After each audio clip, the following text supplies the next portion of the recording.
साथियों, आज मैं आपसे पूछना चाहता हूँ कि ना जाने ऐसे कितने बिजनेस ट्रेनर होंगे, ना जाने कितने मोटिवेशनल स्पीकर्स होंगे, ना जाने कितने बिजनेस कोच होंगे जो आपको बताते होंगे कि अगर आपको अपना बिजनेस बड़ा करना है तो कहीं ना कहीं आपको एक पब्लिक नीड को समझना पड़ेगा, पब्लिक की नीड को आइडेंटिफाई करना पड़ेगा। एंड इवन इस सिचुएशन का एग्जाम्पल तो मैं खुद हूँ। आपको तो पता ही है ना, how to start a startup, third point, identify customer need. मगर साथियों, मेरा प्रश्न आपसे ये है कि क्या वास्तव में आज तक जितने भी मोटिवेशनल स्पीकर्स को आपने सुना होगा, आज तक जितने भी ट्रेनर्स की ट्रेनिंग्स आपने अटेंड करी होगी, क्या आपको रियलिटी में ये समझ में आया कि क्या रियलिटी में कस्टमर नीड किसे कहते हैं, या फिर हकीकत में वास्तव में कस्टमर की नीड को आइडेंटिफाई कैसे कर सकते हैं?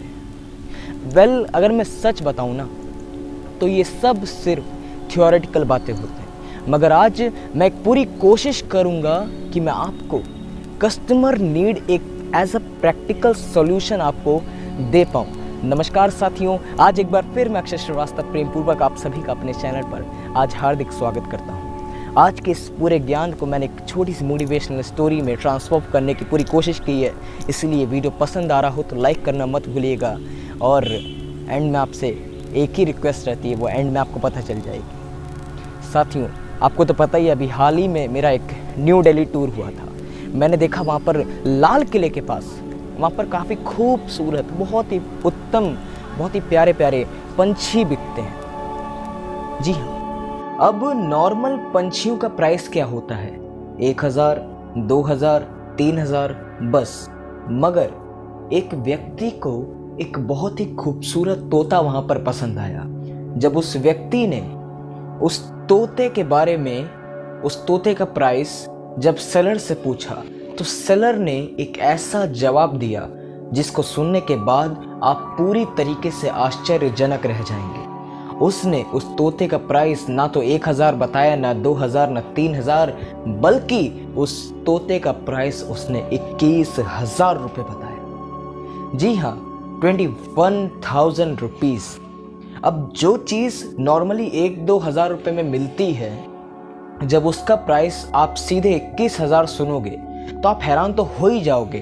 ठीक वैसे ही उस व्यक्ति के साथ भी हुआ। तो उसने आश्चर्यजनक तरीके से उस सेलर से क्वेश्चन पूछा कि ऐसा क्या है इस तोते में कि बाकी सब 2-3 हज़ार का और ये 21,000 का है।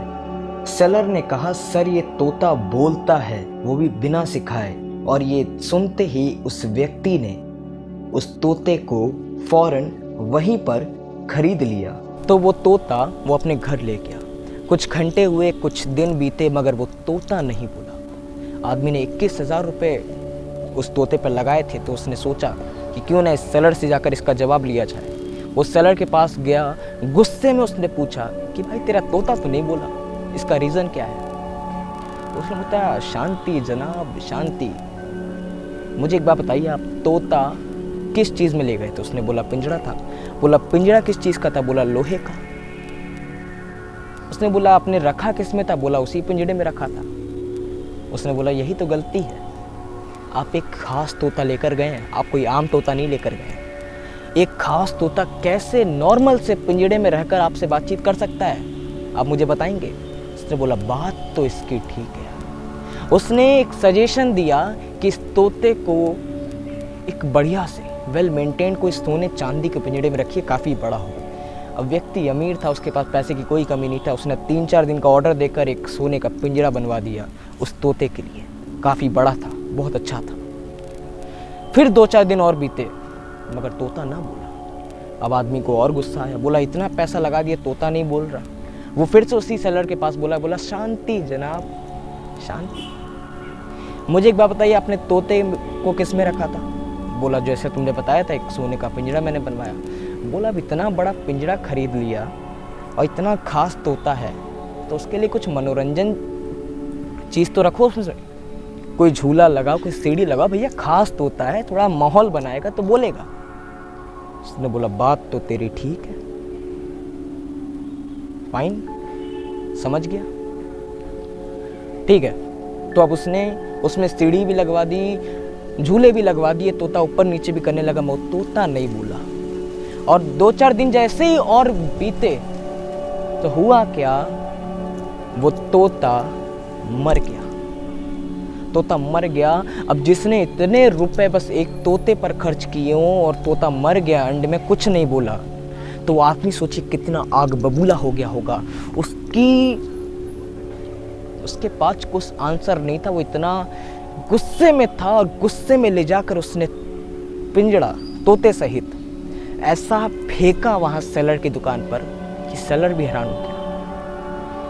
अब सेलर को समझ ही नहीं आ रहा, तोता कैसे, मतलब क्या मर कैसे गया, समझ ही नहीं आ रहा। उसने पूछा एंड में कुछ बोला था क्या, इसने जाते जाते कुछ बोला था? आदमी ने कहा हाँ, एक चीज तो बोल गया था, तूने मुझे वो सारी चीजें दे दी जो तेरे पास थी, मगर उसी में कुछ खाने को दे देता तो शायद आज मैं जीवित रहता। अब उसी वक्त वो व्यक्ति भी शांत हो गया और सेलर भी शांत हो गया। साथियों, यह तो बस एक छोटी सी कहानी थी, मगर इसका वास्तविकता में अगर जिंदगी की गहराइयों में जाकर अगर इसे सोचें तो हम भी तो यही कर रहे हैं। आज कस्टमर नीड, लोग कस्टमर नीड कहते हैं ऐसा, मगर क्या वास्तव में कोई कस्टमर नीड को आज समझ पा रहा है? हम कस्टमर को वो दे रहे हैं जो हमारे पास है। एक्चुअल में कस्टमर को क्या चाहिए ये हमने कभी समझा ही नहीं, और इसको समझने का बस एक तरीका है जो मैंने आपको इस स्टोरी में समझाया। कस्टमर को वो मत दो जो आपके पास है, जो आप बेच सकते हो। कस्टमर को वो दो जो उसे चाहिए, और जो इस ज्ञान को समझ गया वही आज पूरे बिजनेस को गुरु की तरह बनाते जा रहा है। साथियों, अगर स्टोरी पसंद आई हो, अगर एक बिजनेस लेसन मिला हो, तो इस वीडियो को लाइक करना मत भूलिएगा। बहुत बहुत शुक्रिया इस वीडियो को पूरा देखने के लिए, हमारे साथ जुड़े रहने के लिए। अंत में बार बार वापस आकर इन प्यारी प्यारी छोटी छोटी मोटिवेशनल स्टोरीज को रेगुलर बेसिस पर इतना प्यार देने के लिए आप सभी का हृदय की गहराइयों से प्रेम पूर्वक बहुत बहुत धन्यवाद।